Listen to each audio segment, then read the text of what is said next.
This is Ella Scary, where nightmares come to life. True terror, told like never before. Real stories, real chills.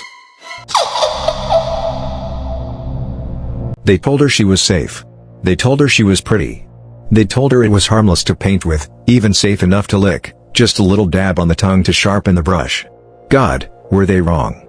As she lay there, mutilated and alone in a sterile hospital bed, Ruth wondered what she had done to deserve such a cruel fate. The men who gave her the job were too eager, weren't they? They discovered a glowing miracle and immediately asked, how can we capitalize on this? They disgusted her more than the reflection of her decaying face ever could. God damn you, Curie brothers. Look what you've done to me. She was only 15 when the doctors told her she had 1 year left to live. 1 year.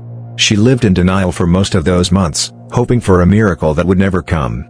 She couldn't run or play with the other children like a girl with nothing to lose might do. No, she had to work. She painted glowing radium onto clock faces in the factory, stroke after stroke, her little hands repeating a deadly dance. She even laughed at first, smiling as she painted it on her lips, her dress, her cheeks, like a child with a new toy. She looked like a glowing angel at dances, radiant in the dark. It felt like elegance. But it was death. She thought her job was a blessing, exhausting, yes, but an opportunity. It turned out to be a curse. When the symptoms came, they tore her apart. Her teeth became crooked, then fell out. Her face collapsed in on itself. Lumps the size of eggs grew along her jaw and neck. No one knew what was happening to the vibrant girl called Ruth. Blood spilled from her lips in the middle of conversations. People turned away.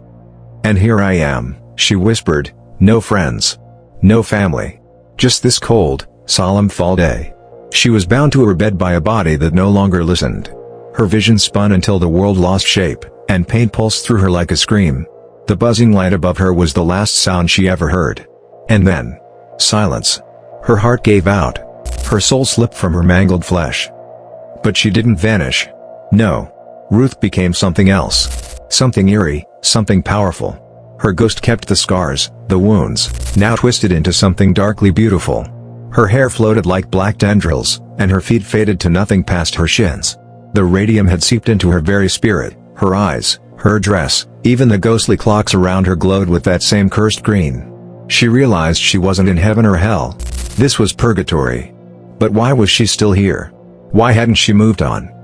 The answer was simple. Vengeance. It was a cold, drafty evening in the factory. The girls were nearly done for the day when every light shattered at once. Screams echoed through the concrete room.